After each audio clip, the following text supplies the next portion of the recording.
So আমার নাম হচ্ছে আশরাফুর রহমান, সবাই তো জানেন। আমি বাংলাদেশ কম্পিউটার কাউন্সিল এবং জাতীয় যুব সংসদ দুটি হচ্ছে কোম্পানি প্রতিষ্ঠান। তাতে হচ্ছে ডিজিটাল মার্কেটিং ট্রেনার মেন্টর হিসেবে কর্মরত আছি। একটা হচ্ছে সাভারে হেডকোয়ার্টার, যেটা হচ্ছে জাতীয় যুব সংসদ, আর একটা হচ্ছে আগারগাঁওতে, সো আইসিটি ডিভিশন যেটা। সো যাই হোক, ডিজিটাল মার্কেটিংটা কি তার সম্পর্কে ছোট্ট একটা ধারণা আমি আপনাদেরকে দিতে চাই প্রথমেই, কারণ যেহেতু সোশ্যাল মিডিয়া মার্কেটিংটা ডিজিটাল মার্কেটিং এর আন্ডারই। তো আমাকে আগে ডিজিটাল মার্কেটিং সম্পর্কে যদি একটু ধারণা থাকে তাহলে আমার জন্য সুবিধা হয়, কারণ ডিজিটাল মার্কেটিং এর প্রায় অনেকগুলো টপিক ক্যাটাগরি ভাগ আছে। সো ওই একটা ক্যাটাগরি হচ্ছে সোশ্যাল মিডিয়া। সো ওভারঅল সবগুলো যদি একটু ধারণা থাকে তাহলে আপনি হয়তো প্রথমে নোটিস করতে পারবেন যে আপনার স্কিলটা শুরু হয়েছে এই টপিকটা দিয়ে। সো আপনি এটাকে বেস করে, এটাকে যদি বেসমেন্ট বলি বা এটাকে যদি আমরা ফাউন্ডেশন দোকান থেকে না, মানে নিচের যে পিলার গুলো দেওয়া হয় ওইগুলোতে ঢালাই সিমেন্ট রড একটু বেশি করে দেওয়া হয়, যাতে করে মজবুত থাকে, উপরে যাতে 10 তলা 20 তলা বিল্ডিং হইলো যাতে নিচেরটা ভেঙে না পড়ে বা মজবুত যাতে হয়। তো সেম হচ্ছে এইখানে যে কোনো একটা স্কিল আপনাকে কি হতে মাস্টার হতে হবে, বাকিগুলো সম্পর্কে একটা ধারণা থাকতে হবে। তো যেহেতু সোশ্যাল মিডিয়া মার্কেটিং দিয়ে আপনার শুরু, তো আমি বলবো এটাই আপনার জন্য যাতে আপনার একদম বেসমেন্ট স্ট্রং হয়। ঠিক আছে। সো ওকে, সবাই তো দেখতে পাচ্ছেন ডিজিটাল মার্কেটিংটা কি। ডিজিটাল মার্কেটিং হলো একটি প্রক্রিয়া যেখানে ডিজিটাল চ্যানেল ব্যবহার করে পণ্য বা সেবা প্রচার করা হয়, যেটা আমি আগে একটু বলছিলাম, যে আমি কোন একটা প্রোডাক্ট বা সার্ভিসের থ্রুতে আমি কি করব, অন্য কাউকে জানাবো। সে হতে পারে সেটা ফেসবুকের থ্রুতে, হতে পারে সেটা ইউটিউবের থ্রুতে, হতে পারে সেটা হচ্ছে লিঙ্কডইন, টুইটার, যে যে প্ল্যাটফর্ম গুলো আছে, যেগুলো সোশ্যাল মিডিয়া হিসাবে আছে, যেগুলোতে মানুষ অ্যাক্টিভিটিস কিংবা হচ্ছে ইন্টারেক্ট করে, সেগুলোতে থ্রুতে আমি কি করবো, মানুষের কাছে পৌঁছাবো। তো এই ডিজিটাল মার্কেটিং এর একটা বড় অ্যাডভান্টেজ সেটা হচ্ছে কি, আমরা এই ঘরে বসে, ধরেন আমি এখানে ঢাকাতে আছি, আমি চাইলে ইউএস এর ক্লায়েন্টকে বা ইউএস এর কাস্টমারকে কি করতে পারবো, রিচ করতে পারবো, যেটা হচ্ছে আমার পক্ষে কিন্তু ইউএসএ গিয়ে মার্কেটিং করে তাদেরকে জানানো পসিবল না। তাহলে আমার আপ ডাউন টিকিট, ভিসা, গিয়ে ওইখানে থাকা অনেক কস্টিং হয়ে যাবে। বাট আমি কিন্তু খুব অল্প বাজেটে ইউএস এর কোন একটা জোন, ধর লস এঞ্জেল কিংবা কোন একটা সিটিকে টার্গেট করে এখান থেকে আমি ক্যাম্পেইন চালা দিতে পারবো। ওই সিটিতে টার্গেট করতে হবে স্পেসিফিকলি কাকে করতে চাচ্ছি, কোন এজে করতে চাচ্ছি, কোন ডেমোগ্রাফিকে করতে চাচ্ছি, কোন ইন্টারেস্টে করতে চাচ্ছি। তো ডিজিটালের মজাটাই হচ্ছে একটা, যে আপনি যে কোনো একটা জায়গা থেকে আপনি বিশ্বব্যাপী ছড়াই দিতে পারেন। এই জন্যই দেখবেন যে আমাদের যে ই কমার্স ইন্ডাস্ট্রি সেটা বুম বাস্টিং হওয়ার বড় একটা রিজন হচ্ছে যে আপনি ধরেন আপনার বাসা হচ্ছে চুয়াডাঙ্গায়, আপনি চুয়াডাঙ্গা থেকে কিন্তু কি করতে পারবেন, ঢাকায় মাল পাঠাতে পারবেন বা ঢাকার কোনো একটা অর্ডার নিতে পারবেন, যদি সেটা ডেলিভারি মানে আপনার জন্য সেই সুযোগটা অপশনটা থাকে। সো ডিজিটাল মার্কেটিং তো আপনারা সবাই জানেন যে ডিজিটাল থ্রুতে কোনো পণ্য বা প্রোডাক্ট বা সার্ভিস অন্য কারো কাছে পৌঁছানোকে ডিজিটাল মার্কেটিং আমরা বলি। এখন চলেন ডিজিটাল মার্কেটিং উপাদানগুলো কি কি তার সম্পর্কে ছোট্ট একটা ধারণা নিয়ে আসি। তাহলে আপনাদের জন্য সুবিধা হবে যে আমরা এই টোটাল টপিকটার মধ্যে আমরা কোনটাতে কাজ করবো। তো প্রথমে যদি বলি সার্চ ইঞ্জিন অপটিমাইজেশন, এটা সবাই আমরা জানি যে গুগলে কোনো কিছু লিখে যখন কোনো সার্চ করি, সাপোজ ধরেন আমি যদি একটা এক্সাম্পল দেখাই, আমি এখানে কি লিখলাম, smart watch price, price in Bangladesh, ধরেন এই কিওয়ার্ডটা আমি সার্চ করলাম। এই যে দেখেন কার ওয়েবসাইট আসছে, স্টারটেক। কেন স্টারটেক আসছে, এখানে তো অন্য কেউ আসতে পারতো। দেখেন সেকেন্ডে কার আসছে, গ্যাজেট এন্ড গিয়ার, দেন হচ্ছে বিডি স্টল, দেন মোশন ভিউ, দেন হচ্ছে হুকো বাংলাদেশ, দেন হচ্ছে নেভি ফোর্স ওয়াচ বাংলাদেশ, দেন দারাজ। তার মানে দেখেন এখানে কিন্তু স্মার্ট ওয়াচ অনেকেই বিক্রি করে, অনেক যৌথ মধু ওয়েবসাইট বা অনেক এক্স ওয়াই ওয়েবসাইট বিক্রি করে, বাট টপে কারা আছে, 1 2 3 4 5 6। সো এই দেখেন টপে কিন্তু 1 2 3 যদি ধরি তাহলে কে আছে, স্টারটেক, গ্যাজেট এন্ড গিয়ার, বিডি স্টল। সো ডিজিটালের একটা মজা কি, মানুষ যদি কোনো কিছু সার্চ করে সে কিন্তু এত নিচে পর্যন্ত খুঁজে না। এখানে দেখেন পেজ 1 2 3 4 5 6 7 10 পর্যন্ত আছে। সো কেউ কি 10 নাম্বার পেজে যদি আমি ক্লিক করি, দেখেন 10 নাম্বার পেজে এই যে আইটেল থেকে কেউ কি কিনবে, এতটুকু কেউ যাবে না, এত টাইম নাই। তো সবাই কি করে, একদম ফার্স্টের দিকে যে থাকে তাদের এক দুজন থেকে সে কি করে কিনে নিয়ে চলে যায় প্রোডাক্টটা। তো আমি একটু 1 নাম্বার পেজে আবার যাচ্ছি। এই যে দেখেন যেটা সার্চ করলাম যে আমি একটু স্মার্ট ওয়াচ কিনবো, আমি একটু প্রাইস ইন বাংলাদেশ দেখলাম, এখন স্টার্টেকে চলে যাব, গ্যাজেট গিয়ারে যাবো, বিদেশে যাবো। এই 1 2 3 যারা থাকে তারা কিন্তু সর্বোচ্চ সেলটা পায়। তো এই যে তারা একে কেন, কেন দারাজ আগে না, দারাজ কেন এইখানে পিছনে? তো কারণ তারা এই যে কিওয়ার্ডটা, এই কিওয়ার্ডটা লিখে তারা কি করেছে, এসইও করেছে, যার ফলে কেউ যদি এখানে সার্চ করে তাহলে তাকে প্রথম দেখাবে, তাকে সেকেন্ড দেখাবে, তাকে সেভেন। সো এটা তাদের মধ্যে কম্পিটিশন, যে যত বেশি এসইও করবে, যে ব্যাকলিং করবে, তার হচ্ছে ওয়েবসাইটটা কি হবে, র্যাঙ্কিং আসবে। সো এটা জাস্ট একটা এক্সাম্পল দিলাম, সেটা হচ্ছে সার্চ ইঞ্জিন আসলে কিভাবে কাজ করে। তো আমি আশা করি আপনাদের প্রত্যেকেরই মোটামুটি ধারণা আছে। তো এরপরে যদি কোনো কিছু থাকে, সো এই যে এসইও নিয়ে টোটাল আলাদাই সেগমেন্ট, সো এটা নিয়ে একটু দেখবেন। সো আমি জাস্ট একটু ধারণা দিলাম আর কি, যে এসইও তে কি কাজ হয়। এসইও তে যে কোনো স্পেসিফিক একটা কিওয়ার্ড ধরে আপনার ওয়েবসাইটটাকে কি করা হয়, র্যাঙ্ক করা হয়, যাতে গুগলে কেউ সার্চ করলে বা কোনো সার্চ ইঞ্জিনে কেউ যদি কোনো সার্চ করে তাহলে আপনার ওয়েবসাইটে যাতে চলে আসে। এবং অবশ্যই সেই সার্চ ইঞ্জিনে কি করতে হবে, রুলস রেগুলেশন আপনাকে এসইও করতে হবে। যাই হোক, সার্চ ইঞ্জিন তো অনেকগুলো আছে, বিঞ্জ আছে, ইয়াহু আছে, গুগল আছে, মাইক্রোসফট আছে। তো সার্চ ইঞ্জিন মার্কেটিং, এসিএম, এই যে দেখেন গুগলে যখন আমি সার্চ করলাম, দেখেন এইখানে দেখবেন একটা অপশন দেখতে হচ্ছে স্পন্সর। আমি যদি কোনো কিছু লিখি, কারণ এখানে আছে কিনা, স্মার্ট ওয়াচ, শুধু স্পন্সর থেকে সার্চ করি, দেখি স্পন্সর কোনো অ্যাড পাই কিনা। দেখেন কোনো কিছু থাকবে না, এখানে একটা লেখা থাকবে স্পন্সর। তার মানে আপনি যদি গুগলে যদি সার্চ ইঞ্জিন মার্কেটিং করেন, তাহলে আপনাকে স্পন্সর, মানে আমরা যেমন ফেসবুকে পোস্টিং করি, আমি এভাবে কিন্তু গুগলে করা যায়। গুগলে থ্রুতে আপনি যদি ক্যাম্পেইন চালান, তাহলে আপনাকে কি করবে, গুগল সবার পিছন থেকে সামনে এনে দেখাবে। তো তখন যদি কেউ এই কিওয়ার্ড লেগে সার্চ করে, তখন কিন্তু স্ট্যাটিক তারা কিন্তু নিচে চলে যাবে। এখান থেকে আপনি কি করতে পারবেন, ক্লিক করে সহজে চলে যেতে পারবেন। সো হচ্ছে, এটা যদি বলি সার্চ ইঞ্জিন মানে গুগলে আপনি অ্যাড টেড কিভাবে রান করবেন, সেই টোটালটা হচ্ছে সার্চ ইঞ্জিন মার্কেটিং এর মধ্যে, মানে পেইড অ্যাডভার্টাইজিং আর কি। কন্টেন্ট মার্কেটিং আমরা সবাই জানি, আমরা কোনো একটা প্রোডাক্ট বা সার্ভিস সম্পর্কে আমরা কি করলাম, কোনো একটা ব্লগ লিখলাম, কোনো একটা কন্টেন্ট বানালাম, কোনো একটা ধরেন কি বলে এটাকে প্রোডাক্ট ডেমনস্ট্রেশন বানালাম, যে প্রোডাক্টটা ব্যবহার করলে ভালো, মানে টোটাল প্রোডাক্ট রিলেটেড বা সার্ভিস রিলেটেড আপনি একটা ডিটেলস বানালেন। যেমন এই দেখেন, এই কোর্সটা করার আগে আপনারা কি দেখছেন, আমাদের কিন্তু একটা কন্টেন্ট দেখছেন, যে কন্টেন্টে কি দেখছেন, যে এখানে ফেসবুকের অ্যাডভান্স ডিজিটাল মার্কেটিং শেখানো হবে, এখানে সিপিসি শেখানো হবে, এখানে সার্ভার সাইড ট্র্যাকিং করানো হবে, এখানে হচ্ছে গুগল অ্যানালিটিক্স শেখানো হবে। সো এই ভিডিও কিন্তু আমাদের কন্টেন্ট। সো এই কন্টেন্টটা দেখার পরে কিন্তু আপনি এনরোল নিয়েছেন, তা না হলে কিন্তু এই কন্টেন্ট যদি আপনার কাছে না যাইতো, আপনি কিন্তু এনরোল নিতেন না। তারপরে আমরা কি করেছি, আপনাদেরকে কিছু ইনফ্লুয়েন্স মার্কেটিং করছি, তো নিচে একটা আছে, সেটা আমি বলবো। তাহলে কন্টেন্ট হচ্ছে, আমি টোটাল আমার প্রোডাক্ট বা সার্ভিসটা নিয়ে আমি কি করব, ধরেন একটা বিজ্ঞাপন বা একটা কন্টেন্ট বানাবো, যে কন্টেন্টটা দেখে মানুষ কিভাবে আকৃষ্ট হবে। তো কন্টেন্টটা কিভাবে বানাতে হয়, সেটাও কিন্তু ধরেন একটা বিশাল পার্ট, পিছনে আপনাকে তার পিছনে স্ক্রিপ্ট করতে হবে, তার পিছনে স্টোরি টেলিং, একটা মানে গল্প লিখতে হবে, যে গল্পতে দেখে মানুষ কিভাবে ইউজড হবে। সো ফেসবুকে এরকম কন্টেন্ট অনেক কিছু দেখেন। দেন হচ্ছে সোশ্যাল মিডিয়া, এই যে আমাদের টপিক, এটা হচ্ছে সোশ্যাল মিডিয়া মার্কেটিং। তার মানে আমাদের যতগুলো সোশ্যাল প্ল্যাটফর্ম আছে, সেই প্ল্যাটফর্মে দেখেন এই প্রত্যেকটা কিন্তু অনেক বড় বড় একটা ইন্ডাস্ট্রি। আমি হয়তো 1-2 মিনিটে বলে ফেলতেছি, বাট এটা কিন্তু 1-2 মিনিটে আসলে কোনো কিছু না। আমি জাস্ট একটা ছোট্ট ধারণা দিচ্ছি, যাতে করে আপনার মাথায় থাকে ডিজিটাল মার্কেটিং এর উপাদানগুলো কি কি, এর মধ্যে আমরা কোনগুলা শিখবো। তো আমরা কিন্তু সোশ্যাল মিডিয়া মার্কেটিং, এর মধ্যে Facebook, Instagram, Twitter, LinkedIn, YouTube যা আছে, এই সোশ্যাল প্ল্যাটফর্ম গুলা, টিকটক, এইগুলো হচ্ছে সোশ্যাল মিডিয়া মার্কেটিং এর আন্ডারে পড়ে। সো প্রত্যেকটা প্ল্যাটফর্মের সম্পর্কে আমাদের টুকটাক নলেজ আছে, বাট এর পিছনে বিহাইন্ড দ্য সিনে কাজ কি, সেটা মার্কেটিংটা আসলে কিভাবে করা হয়, কেন আমার সামনে একটা এড আসে, কেন আমি, ধরেন আমি আপনি বা বন্ধুরা মিলে পিজার কথা বলতেছি, কিছুক্ষণ পরে দেখবেন পিজার এড চলে আসছে আপনার কাছে। তাহলে কিভাবে এটা আসলো, কিভাবে সে জানতে পারলো আমার মনের কথা। তো এই অনেক কিউরিসিটি যদি আপনার মধ্যে থাকে, আপনি কিন্তু তাহলে কি করতে পারবেন, ধরতে পারবেন যে তাহলে এর পিছনে এসে বিহাইন্ড দ্য সিনে কাজ কিভাবে করে। তো ওই কিউরিসিটি কিন্তু থাকতে হবে। আমি একটা কন্টেন্ট দেখলাম, কেন এটা আমার সামনে আসলো, একটা অ্যাড দেখলাম, কেন এটা আমার সামনে, নিশ্চয়ই কোনো না কোনো জায়গায় আমার ডিজিটাল একটা ফুটপ্রিন্ট সে ক্রিয়েট করছে।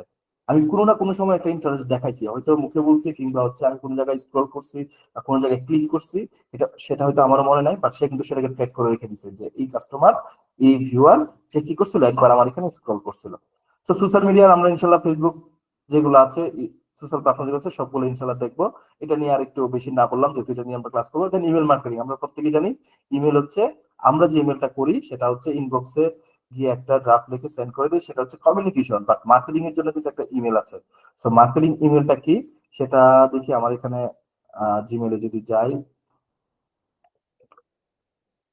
আমি একটু জিমেলে যাচ্ছি, ঠিক আছে, তাহলে আপনাদের একটু দেখানোর জন্য যে মার্কেটিংটা আসলে কি। ইমেলে তো কমিউনিকেশনের জন্য আমরা কি করি, জাস্ট একটা ইনবক্স করে পাঠিয়ে দিই। সো একটু দাঁড়ান, আমি দেখি আমার এখানে প্রমোশনাল মেল কি আছে না, ধরেন এই যে এটাই দেখেন, এটা সে টেক্সট আকার দিছে, আমি একটু ইমেজ আকার দিতে চাচ্ছি।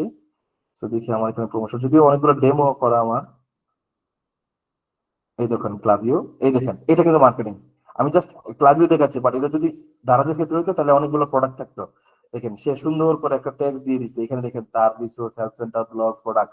এখানে আমি যদি প্রোডাক্ট গুলো সাজায় দিই, আমার প্রোডাক্ট গুলো যদি দেই, দিয়ে যদি সুন্দর করে প্রত্যেকটা প্রোডাক্টের পিছনে ব্যাকলিঙ্ক লিঙ্ক বসায় দেই, তাহলে ক্লিক করলে কোথায় নিয়ে যাবে, তার ওয়েবসাইট নিয়ে যাবে। দেখেন এটা কিন্তু সে মেলে পাঠাইছে। এখন আমার কি মনে হয়েছে, যে আচ্ছা ঠিক আছে, আমি তাহলে ধরেন এটাতে ক্লিক করলাম, আইডেন্টিফাইং একটু প্রোফাইল হিয়ার, বা ধরেন আমি প্রোডাক্ট ইভেন্টস বা ব্লগ, আমি ব্লগে ক্লিক করলাম, দেখেন সে বের করে কিন্তু ইমেল থেকে আমার কোথায় নিয়ে যাচ্ছে, এই ওয়েবসাইটে নিয়ে যাচ্ছে। দেখছেন এই যে ক্লাবিও ওয়েবসাইটে, যেটা হচ্ছে ইমেল মার্কেটিং এর সফটওয়্যার। তো ইমেল মার্কেটিং করার জন্য আমরা কি করব, এরকম সুন্দর করে একটা টেমপ্লেট ডিজাইন করে আমার প্রোডাক্ট সার্ভিস বা আমার ইনফরমেশন গুলো সুন্দর করে দিয়ে ক্লায়েন্টকে তার পিছনে লিঙ্ক বসায় দিব, যাতে করে সেখানে ক্লিক করলে কি কোথায় যায়, আমার ওয়েবসাইট তাকে নিয়ে যায়। সো এটা হচ্ছে ইমেল মার্কেটিং। আর আমরা যে ইমেলটা করি, যে কম্পোজে যদি লিখি, এই যে ধরেন এখানে টেক্সট লিখলাম, এটা হচ্ছে আমার জাস্ট ইনফরমেশন গুলা, যে আমি কি ছুটি চাচ্ছি বা আমার এই জিনিসটা লাগবে, ইনফরমেশনটা দিলাম। তাহলে ইমেল মার্কেটিংটা হচ্ছে দুই ভাবে করে, একটা হচ্ছে কমিউনিকেশন, আর একটা হচ্ছে কি করে ডিরেক্ট প্রোডাক্ট বা সার্ভিস দিয়ে সে কি করে পিছনে ব্যাকএন্ডে লিংক ঢুকায় দেয়, যে লিংকে ক্লিক করলে আমার ওয়েবসাইট নিয়ে যাবে। এবার ওয়েবসাইটে গিয়ে সে প্রোডাক্ট কিনুক বা না কিনুক, বা সে একটা ভিজিটর বা ট্রাফিক বৃদ্ধি পাইছে আমার ওয়েবসাইটে, কিন্তু গুগল দেখবে যে একটা ট্রাফিক আসছে। তো ইমেল মার্কেটিংটা হচ্ছে এইভাবে কাজ করে। দেন হচ্ছে অ্যানালিটিক্স। এখন দেখেন প্রত্যেকটা মার্কেটিং এর কিন্তু ব্যাকএন্ডে কিন্তু কি থাকে, একটা ড্যাশবোর্ড থাকে, যে ড্যাশবোর্ড থেকে আপনি দেখতে পারেন যে আপনার আসলে কতজন লোক আপনার অ্যাডটা দেখেছে, কতজন ক্লিক করেছে, কতজন পারচেজ করেছে। ওই রিপোর্টটাই এটা হচ্ছে আমরাকে টোটাল যদি বলি যে পেড ক্যাম্পেইন চালাই, সেই পেড ক্যাম্পেইনের পিছনে যে ইনফরমেশন দেখেন, আমরা যখন ফেসবুকে আপলোড দিই তখন দেখায় না কয়জন লাইক করছে, কয়জন পেমেন্ট করছে মেটা বিজনেস সুইচ থেকে। সো ওইরকম করে একটা হচ্ছে অ্যানালিটিক্স, সেটা হচ্ছে গুগলের থ্রুতে আমি কি করতে পারবো, আমার ফেসবুকের এড কারা কারা দেখেছে, ফেসবুক থেকে কয়জন আমার ওয়েবসাইটে এসেছে, এবং ওয়েবসাইটে এসে তারা কি করেছে, তারা কয়টা প্রোডাক্ট কিনেছে, তারা প্রোডাক্টের পেমেন্ট অপশন থেকে কি ফ্রি গেছে।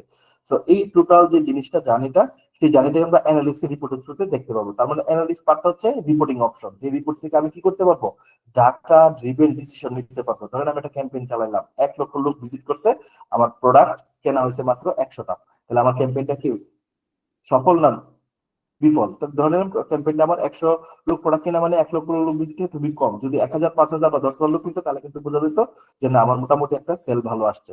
তো 1 লক্ষ লোক আসলে কেন চলে গেছে, তারা কেন ভিজিট করে প্রোডাক্ট না কিনে চলে গেল। সো ওই রিপোর্টটার ডিসিশনটা কিন্তু আপনি কি দিতে পারেন, ডাটার মাধ্যমে নিতে পারবেন। গিয়ে দেখবেন যে তারা কোন অপশন থেকে গেছে। এখন আপনার ধরেন পারচেজ অপশনে গিয়ে দেখলেন, সাপোজ ধরেন আমি গেলাম আইসিটি বাংলায়, গেলাম আইসিটি,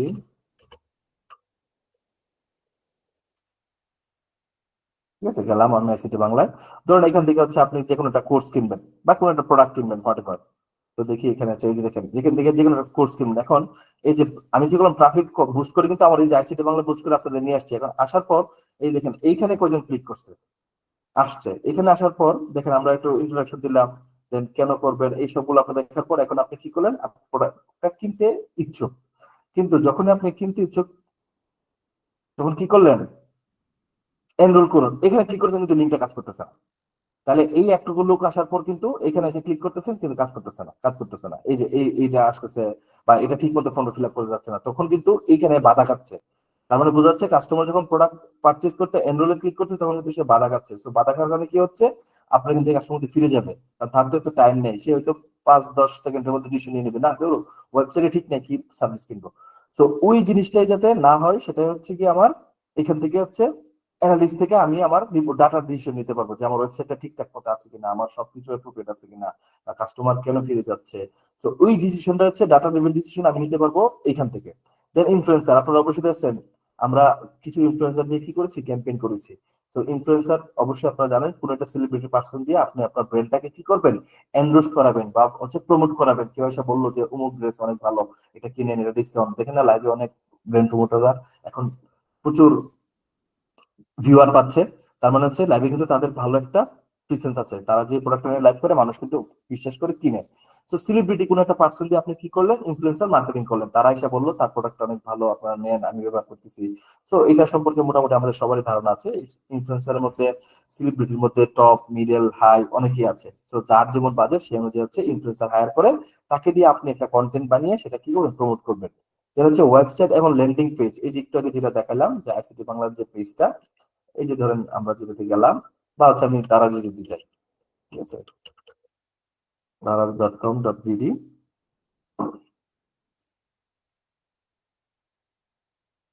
এই যে ঠিক আছে, আর এখানে daraz.com.bd থেকে কোথায় ল্যান্ড করে কোথায় নিয়ে আসতেছি কাস্টমারকে, তার হোম পেজে। এখন হোম পেজ থেকে আমি চাচ্ছি তাকে কোন একটা প্রোডাক্ট পেজে নিয়ে যেতে, তাহলে আমি প্রোডাক্টে ক্লিক করলাম, এই যে দেখেন এটাও কিন্তু ল্যান্ডিং পেজ। তাহলে কোথায়, আমি যদি এই লিঙ্কটা শেয়ার করি, তাহলে সে কি আর হোম পেজে যাবে, না প্রোডাক্ট পেজে আসবে? সে কিন্তু ডিরেক্টলি এই প্রোডাক্ট পেজে চলে আসবে। তো আমি যদি হোম পেজে দিই, তাহলে কাস্টমারকে আসলে কোথায় আমি ল্যান্ড করাতে চাচ্ছি, এটা কি আমি আমার প্রোডাক্ট পেজে করাতে চাচ্ছি, না আমি আমার হোম পেজে করাতে চাচ্ছি, নাকি আমার অ্যাবাউট পেজে করাতে চাচ্ছি, এটা ডিপেন্ড করে আপনার উপর। তো এটা হচ্ছে ল্যান্ডিং পেজ বলে, কাস্টমারকে আপনি কোথায় নিয়ে আসবেন, ওয়েবসাইট এবং ল্যান্ডিং পেজ। তো সেটার উপর ডিপেন্ড করে যে আসলে আপনার ওয়েবসাইটটা দেখতে কিরকম, প্লাস হচ্ছে আপনার ইন্টারফেসটা কিরকম, ডিজাইন কিরকম, ছবি কিরকম, কোয়ালিটি কিরকম। সেটা ব্যবহার করতে লোডিং নিতে সময় নেয় কিনা, এই ওভারঅল সবকিছু কিন্তু এই ওয়েবসাইট এবং ল্যান্ডিং পেজের উপর ডিপেন্ড করে। কারণ কাস্টমার যদি আগে দেখে আপনারটা লোডিং হচ্ছে তখন কিন্তু সে কি হবে, মানে ডিসস্যাটিসফাইড হয়ে যাবে, সে চলে যাবে যদি না বড় ওয়েবসাইটে লোড নেয় না। তো এটা একটু মাথায় রাখতে হবে যাতে করে আপনার ওয়েবসাইট এবং ল্যান্ডিং পেজটা যাতে অ্যাপ্রোপ্রিয়েট, খুব অনেক ডিজাইন হয় এবং যাতে স্মুথ হয়। হচ্ছে ডিজিটাল বিজ্ঞাপন। এই যে টোটাল যে প্ল্যাটফর্ম গুলা বললাম, প্রত্যেকটা প্ল্যাটফর্মের কি আছে অপশন দুইটা, একটা হচ্ছে ফ্রি মার্কেটিং আর হচ্ছে পেইড মার্কেটিং। পেইড মার্কেটিং তো বুঝেন, টাকা দিয়ে খরচ করে যে মার্কেটিংটা করবেন। আর ফ্রি হচ্ছে আপনি প্রতিনিয়ত ফেসবুকে সোশ্যাল মিডিয়াতে একটা করে পোস্ট দিয়ে যাবেন, কমেন্ট করে যাবেন, শেয়ার করে যাবেন, গ্রুপে পোস্ট দিবেন, গ্রুপের লিঙ্ক আপনি শেয়ার করবেন, এগুলো হচ্ছে ফ্রিতে। আর পেইড হচ্ছে আপনি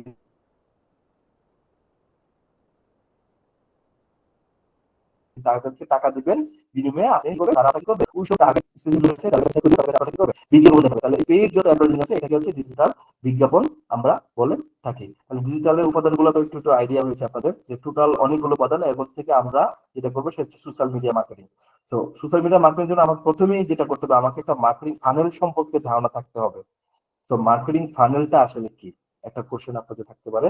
মার্কেটিং ফানেল হলো একটি প্রক্রিয়া যা বাস্তব গ্রাহকের মধ্যে, যা সম্ভাব্য গ্রাহকের থেকে ক্রেতা পরিণত করার পর্যায়গুলো নির্দেশ করে। এখন দেখেন এটা কিভাবে, যদি সহজ একটা উদাহরণ দেই। ধরেন একটু আগে আমি যে বলছিলাম যে আমি এই চকলেট বিক্রি করি, ঠিক আছে। এখন কি করলাম, আমি এই চকলেটের যে আমার যে ওয়েবসাইটটা, সেই ওয়েবসাইটটার লিঙ্ক কি করলাম, আমি ফেসবুকে দিয়ে আমি বুস্টিং করলাম। এই ওয়েবসাইটটা কি করলো, সে 1 লক্ষ লোক ভিজিট করলো, ঠিক আছে। তো ভিজিট করার পর কি হলো, 1 লক্ষ লোক কি প্রোডাক্টটা কিনছে? প্রোডাক্টটা কিন্তু কিনে না। এটা আমরাও জানি যে যত লোক দেখবে তত কিনবে না, কিনবে তো কিনবে কিছু কম পছন্দ লোক। তো এই ফানেল কিন্তু কাজটা করে এইভাবে, যেমন দেখেন ফানেল 5টা ধাপ। প্রত্যেকটা মার্কেটিং এ বা প্রত্যেকটা, যখন আপনি কোন একটা ক্যাম্পেইন রান করবেন তার আগে আপনাকে এরকম একটা গ্রাফ এঁকে নিতে হবে। মানে এটা তো আমি বোঝানোর জন্য করছি, আপনি একটু রেডি করে নেবেন। তো কিভাবে করবেন সেটা আমি একটু সহজভাবে করে দিচ্ছি, ঠিক আছে। তো তার আগে একটু ধাপগুলো বলে নিই। এটা সাধারণত 5 ধাপে বিভক্ত। একটা হচ্ছে অ্যাওয়ারনেস, আমি 1 লক্ষ লোকের কাছে পৌঁছাবো, ঠিক আছে। 1 লক্ষ লোক থেকে দ্বিতীয় স্টেপ হচ্ছে কি কনসিডার, 1 লক্ষ লোক দেখবে ঠিকই কিন্তু 1 লক্ষ লোক কিন্তু কিনবেও না, ভিজিটও করবে না, ক্লিকও করবে না, কিন্তু দেখবে। তো আমি ধরে নিলাম 1 লক্ষ লোকের কাছে আমি পৌঁছাইলাম, অ্যাওয়ারনেস ক্রিয়েট করলাম। 1 লক্ষ লোক থেকে 50,000 লোক কি করলো, সে বিবেচনা করলো যে আচ্ছা দেখি তো এটা কি, কিউরিসিটি থেকে। যেমন আপনারা আপনারা এনরোল ভর্তি হয়েছেন প্রায় কত, 200+ সম্ভবত। তো ওইখানে কিন্তু এক 1 লক্ষ লোক বা 1.5 লক্ষ লোক বা হচ্ছে আরো বেশি লোক কিন্তু দেখছে, সেখান থেকে 200, তাহলে চিন্তা করেন 1.5 লক্ষ লোক কেন এনরোল হলো না, তারা তো খালি দেখছে। ওইখান থেকে আবার কি হয়েছে, আমাদের এখানে 20 থেকে 30 হাজার লোক কি করছে, তারা কনসিডার, আচ্ছা ভিতর দিকে দেখি তো, ভিতরে এসে দেখছে, দেখার পর মনে হলো যে না, এই কোর্সের প্রাইস অনেক বেশি বা এই কোর্সের সময় অনেক বেশি, এতদিন কোর্স করার ধৈর্য আমার নাই, এত টাকা আমার কাছে নাই। ওই কারণে কিন্তু কনসিডার বিবেচনা কিন্তু এই স্টেজে এসে করছে, ঠিক আছে। তাহলে এটা হচ্ছে আমার যে ফানেল বলতেছি, আমার টার্গেট 1,000 লোকের কাছে আমি পৌঁছাবো, সেটা আমি ফেসবুকে বলে দিলাম। আমার যে বাজেট যে ফেসবুক বলে দিল তুমি এটা দিয়ে 50,000 বা 1 লক্ষ লোকের কাছে রিচ করতে পারবা।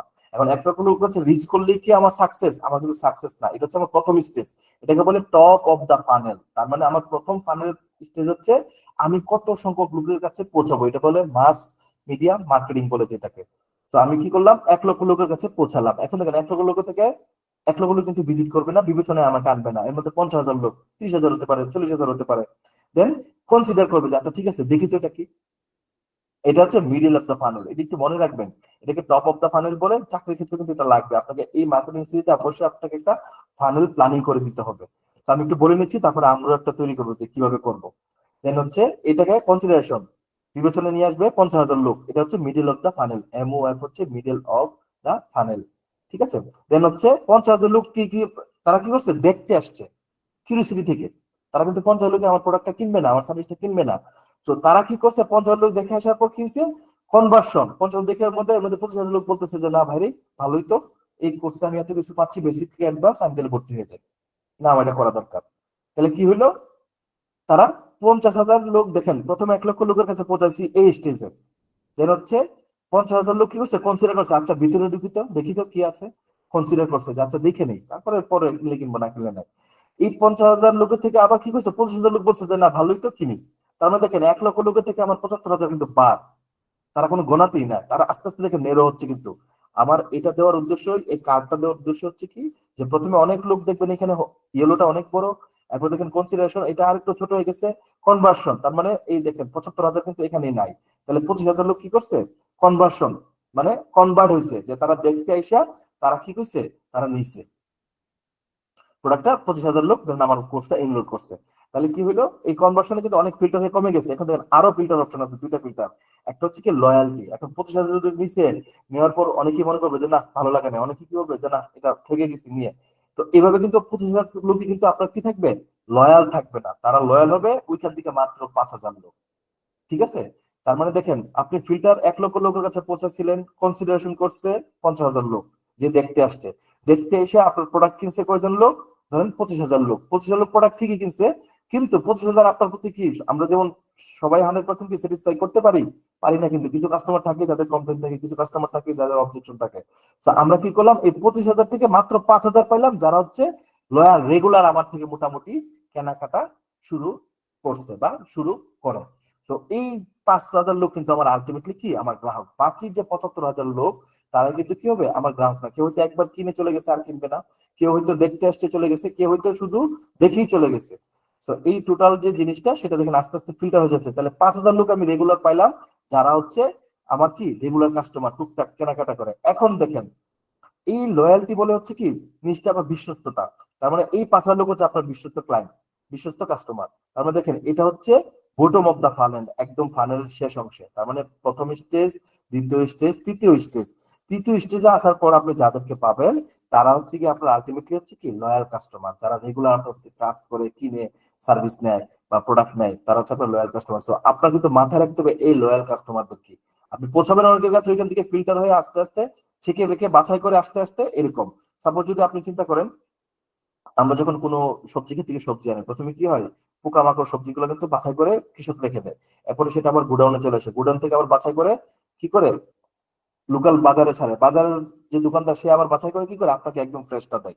তো সেম জিনিসটা এখানে আপনি অনেকগুলো লোকের কাছে পৌঁছালেন, এখান থেকে কিছু লোক দেখতে আসছে, দেখতে আসে কিছু লোক পছন্দ করছে, কিনছে, পছন্দ করার পর কিছু লোক রেগুলার কাস্টমার হয়ে গেছে আপনার সামনে থেকে প্রোডাক্টটা রেগুলার নিচ্ছে, এটা হচ্ছে লয়াল কাস্টমার। এখন দেখেন লাস্ট যেটা রেফারেল বা অ্যাডভোকেসি, এটা কি? এখন 5,000 লোক আপনার লয়াল কাস্টমার আপনি বলতেছেন, তারা তো আপনার মার্কেটিং করে না। তারা 5,000 লোক আপনার মার্কেটিং করবে, তাহলে তো আপনার কোনো খরচই লাগবে না, তারাই তো ফ্রিতে করে দেবে। ওইখান থেকে দেখবেন অনলি 1% বা 5% লোক আপনার মাউথ অফ মার্কেটিং করতেছে এবং বলতেছে অমুক এক্স ওয়াই জেড এর সব থেকে প্রোডাক্টটা কিন, ওটা অনেক ভালো, ওই ওই পেজের মশলাটা অনেক ভালো, ওই পেজের ফুডটা অনেক ভালো। তো দেখবেন তারা তারা ফ্রেন্ড সার্কেল, বন্ধু বান্ধব, আত্মীয় স্বজন, এমনকি ফেসবুকে পোস্ট করে কিন্তু সে কি করছে, আপনাকে প্রমোট করে দিচ্ছে। তো এটাকে বলে হচ্ছে আপনার কি অ্যাডভোকেসি কিংবা রেফারেল। আপনার সার্ভিস প্রোডাক্টটা সে সন্তুষ্ট হয়ে আরেকজন কি করতেছে, সে মার্কেটিং করতেছে। তো এই ফানেলটা আপনাদের মোটামুটি একটু আইডিয়া বা ধারণা হয়েছে কিনা আমাকে একটু জানান। বেসিক একটা ধারণা পেয়েছেন কিনা, কারণ এটা একদিনই তো হবে না, এটা আস্তে আস্তে আস্তে আস্তে যখন আমরা সব করব, তো তার মধ্যে ইনশাল্লাহ সবারই মাথায় ঢুকে যাবে। তাহলে আমরা কি করলাম, ফলাফল পরিমাপ করতে পারি যে কয়জন দেখছে না দেখছে, লক্ষ্য নির্ধারণ টার্গেট করতে পারি কাদেরকে দেখাবো একটা কাদেরকে দেখাবো না। দেন বিক্রি বৃদ্ধি, ডেফিনেটলি আমি যদি স্পেসিফিকলি আমার যে প্রোডাক্টটা নিশ্চয়ই সেই প্রোডাক্টটা কোনো একটা প্রবলেম সলভ করে কিংবা মানুষের দরকার, তো তাদের যাদের দরকার তাদের কাছে পৌঁছাতে পারলে বিক্রিটা আমার কি হয়, নিশ্চিত হয়। দেন হচ্ছে স্বল্প খরচ, অবশ্যই অল্প খরচ। এখন আপনি যে একটু আগে আমি উদাহরণ দিচ্ছিলাম যে আমি যদি কোনো একটা প্রোডাক্ট ধরেন ঢাকা একটা শোরুম নিয়ে বিক্রি করতে যাই, তাহলে আমাকে অ্যাডভান্স ট্যাডভান্স সবকিছু মিলে অনেক খরচ হবে। বাট আমি যদি ফেসবুক বা ই কমার্স তুলতে করতে যাই, খুব ঘরে বসে আমি কি করতে পারবো, করতে পারবো খুব সহজে। ছোট্ট একটা জাস্ট রুম নিয়ে বা একটা গোডাউন নিয়ে সেখানে প্রোডাক্ট গুলা কি করে প্যাকেজিং করে আমি সুন্দর করে এখান থেকে কাস্টমার বাসায় পৌঁছে দিতে পারবো। গ্রাহকদের সম্পর্ক, ডিরেক্টলি গ্রাহক আমার সাথে কানেক্ট হতে পারে সহজেই, সে আমার ব্র্যান্ডের সম্পর্কে আস্থা গ্রহণ করতে পারে। রিয়েল টাইম এঙ্গেজমেন্ট, বর্তমানে কয়জন ধরেন আমার রেগুলার কাস্টমার আছে বা কয়জন আমার ওয়েবসাইটে রিয়েল ভিজিটর আছে, তো আমি সেটা ট্রেক করতে পারি বর্তমানে কয়জন আছে। দেন হচ্ছে অনলাইন উপস্থিতি তৈরি, আমি কি করতে পারি, আমার যে প্রোডাক্টটা কি করতে পারি, একটা ভার্চুয়াল শপ বা ভার্চুয়াল প্লেস মার্কেট তৈরি করতে পারি, যেখান থেকে হচ্ছে মানুষ কি করবে, আমার এই জিনিসটা সবসময় এখানে এসে পাবে। তো সে একটা জায়গা আমি তৈরি করতে পারি। তথ্য এবং গবেষণা, বিভিন্ন ইনফরমেশন তথ্য নিয়ে আমরা কি করতে পারি, গবেষণা করতে পারি। সো ডিজিটাল মার্কেটিং এ আরো অনেকগুলো সুবিধা আছে, আমার কাছে এই কয়েকটাই ইম্পর্টেন্ট মনে হয়েছিল যেগুলো আমি একটু দিলাম। আপনারা যদি মনে করেন যে না আরো দরকার, তাহলে ডিজিটাল মার্কেটিং এর সুবিধা সম্পর্কে একটা ধারণা আপনারা গুগলে সার্চ করলে বা কোন জায়গায় সার্চ করলে হয়ে যাবে। এখন চ্যালেঞ্জ গুলো কি কি সে সম্পর্কে একটু ধারণা নেই। প্রথম হচ্ছে প্রতিযোগিতা, অবশ্যই যেহেতু খুব সহজে কেউ একজন ফেসবুকে একটা পেজ খুলে বুস্টিং করে অ্যাড দিয়ে ওই কমার্সের প্রোডাক্ট থ্রুতে প্রোডাক্ট বিক্রি করতে পারে, তাহলে এটা সুযোগটা সবার জন্য, আমার জন্য যেরকম আপনার জন্য এরকম। আমি হচ্ছে ইউজ করি, আপনি করেন না, আমি বেশি করি, আপনি কম করেন। তো পার্থক্য এই জায়গায়, এই জন্য প্রতিযোগিতা বেশি, এখানে কোনো ধরাবাঁধা নিয়ম নাই যে এটার জন্য এই করতে হবে সেই করতে হবে। দেন তথ্য নিরাপত্তা, অবশ্যই যেহেতু ডিজিটালি এখানে আপনার প্রোডাক্ট ফেসবুকের পেজে লাইক কে দিছে, কে কমেন্ট করছে, কে কি করছে, সেটা কিন্তু একটা নিরাপত্তা থেকে যায়। কিংবা আপনি যে প্রোডাক্টটা কার থেকে কিনতেছেন, সে আপনার তথ্যটা নিয়ে সে কি করতেছে সেটারও কিন্তু একটা কি অনিশ্চয়তা নিয়ে থেকে যায়, চ্যালেঞ্জ থেকে যায়, যে আমার তথ্যটা আবার সে অন্য জায়গায় দিয়ে দিলে। এই যে দেখেন, আমরা নতুন সিম কিনছি, অটোমেটিকলি আমার এখানে প্রমোশনাল ফোন আসা শুরু হয়, মেসেজ আসা শুরু হয়। কিভাবে আসে? নিশ্চয়ই আমার ডাটাটা কোনো না কোনো ভাবে কি হয়েছে, অন্য কারোর কাছে চলে গেছে। দেন হচ্ছে অ্যাড ব্লকিং। অনেক সময় আমরা অ্যাড রান করি, অ্যাড ব্লক হয়ে যায়। তাহলে ব্লক হলে কি হয়? আমার এটা অনেক বড় চ্যালেঞ্জ, কারণ এটা তো আর আমার হাতে থাকে না। এটা ফেসবুক টার্মস এন্ড কন্ডিশনের থ্রুতে আমাকে কি করে অ্যাড ব্লক করে দেয় বিভিন্ন ইস্যুতে। গ্রাহকের আচরণ পরিবর্তন। গ্রাহক আজকে মনে হয়েছে আমার থেকে কিনছে, কালকে মনে হলো আরেকজন ভালো প্রোডাক্ট দিছে, তার কাছে চলে যাবে খুব সহজেই। কিন্তু কারণ আপনি তাকে ধরে রাখতে পারবেন না, বা আপনাকে বলেও যাবে না আমি যদি চলে যাচ্ছি, তুমি আমার আশা করো না। সে কারণ গ্রাহক যখনই কম দেখবে, যেখানে ভালো কিছু সে পাবে, আপনার থেকে সুইচ করে ফেলবে। তো আপনাকে গ্রাহককে ধরে রাখার জন্য, ওই যে বললাম, লয়্যালটি বাড়ানোর জন্য কিন্তু সব দিক দিয়ে মাথায় রাখতে হবে। তাকে প্রোডাক্ট, সার্ভিস, প্রিমিয়াম সার্ভিস, তারপর হচ্ছে প্রোডাক্ট অথেন্টিক, এই সবকিছু দিয়ে কিন্তু তাকে ধরে রাখতে হবে। then হচ্ছে টেকনোলজি পরিবর্তন। এই যে আস্তে আস্তে সবকিছু আপডেট হয়ে যাচ্ছে। ফেসবুক আগে কি ছিল, এখন কি হয়েছে, এখন একটা অ্যাড রান করা অনেকটাই জটিলতা তৈরি হয়ে গেছে, আগে এত জটিল ছিল না। তো সেই টেকনোলজি পরিবর্তনটা আমাদের জন্য চ্যালেঞ্জ। দেন মেট্রিক এবং বিশ্লেষণ। আগে একভাবে ডাটা আসতো, এখন আসে GA4। যারা গুগলের নিয়ে কাজ করেন তারা হয়তো বলতে পারবেন যে GA4 এর আগের ভার্সন কি ছিল, এখনের ভার্সন কিরকম, আগে কিভাবে রিপোর্ট দিতে, এখন কিভাবে দেয়। সো মেট্রিকটা হচ্ছে চেঞ্জ হয়ে গেছে।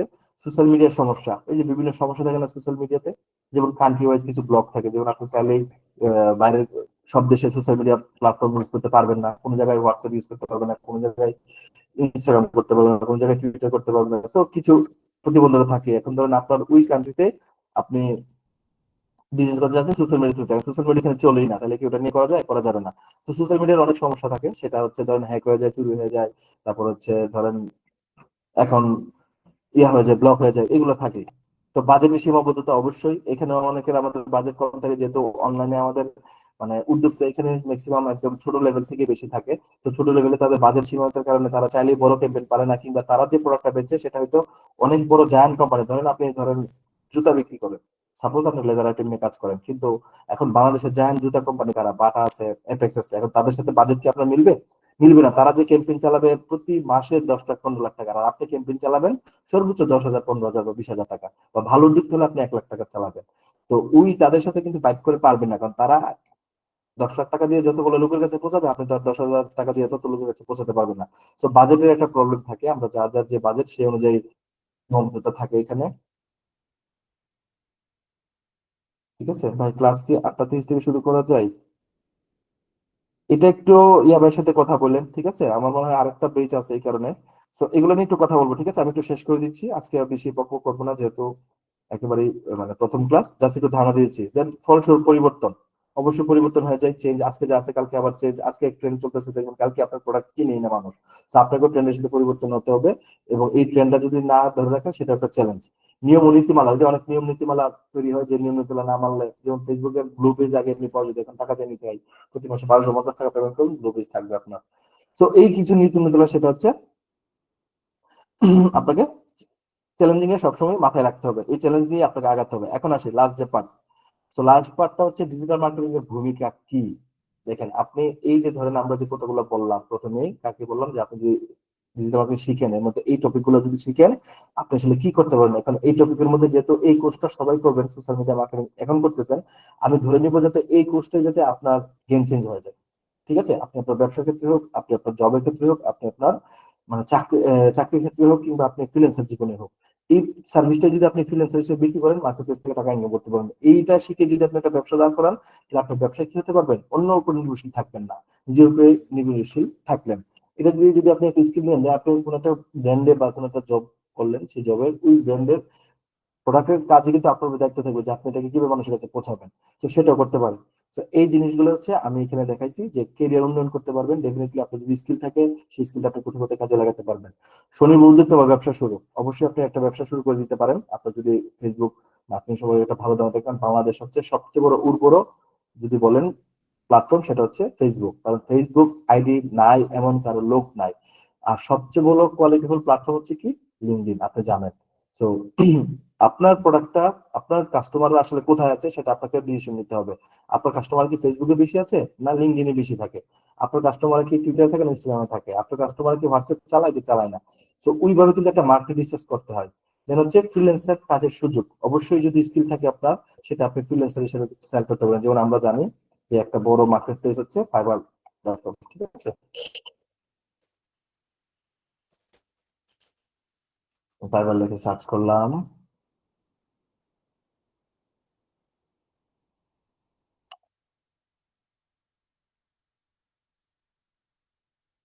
আমি এখানে লিখলাম হচ্ছে ফেসবুক মার্কেটিং, ঠিক আছে, ফেসবুক মার্কেটিং।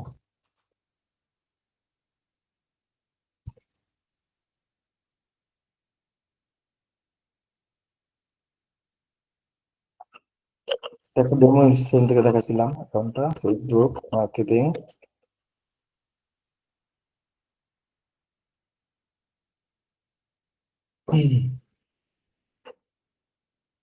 এই দেখেন, তারা কি বলছে, I will do Shopify, Facebook ads, advertising, FB marketing, Instagram. So এই যে দেখেন প্রত্যেকটা এক একটা গিগ, যে গিগের থ্রুতে সে সার্ভিস দিচ্ছে $20, $45, $50। সো আপনিও কিন্তু এরকম করে সুন্দর করে স্কিল শেখার পর এইভাবে মার্কেট প্লেসে এসে জাস্ট শুধু ফাইবার দেখালাম, আপনার কাছে আরো অনেকগুলো আছে। সো ফাইবারটা হবে একদম যারা মানে স্টার্টিং থেকে মিড লেভেল তাদের জন্য বেস্ট, আর আপওয়ার্কটা একটু অ্যাডভান্স লেভেলের জন্য। তো আমরা যারা শুরু করতে পারি ক্যারিয়ার, সেটা ফাইবার দিয়ে করতে পারি। এখানে ভালো কাজও পাওয়া যায়, প্লাস হচ্ছে খুব সহজ কাজগুলা মানে ইয়ে করা যায় আর কি। তো দেখেন এখান থেকে একটু ঘাটাঘাটি করবেন যে স্কিলটা শিখে আপনি স্কিলটা মার্কেট প্লেসে ফ্রিল্যান্সার হিসেবে কাজে লাগাতে পারবেন কিনা।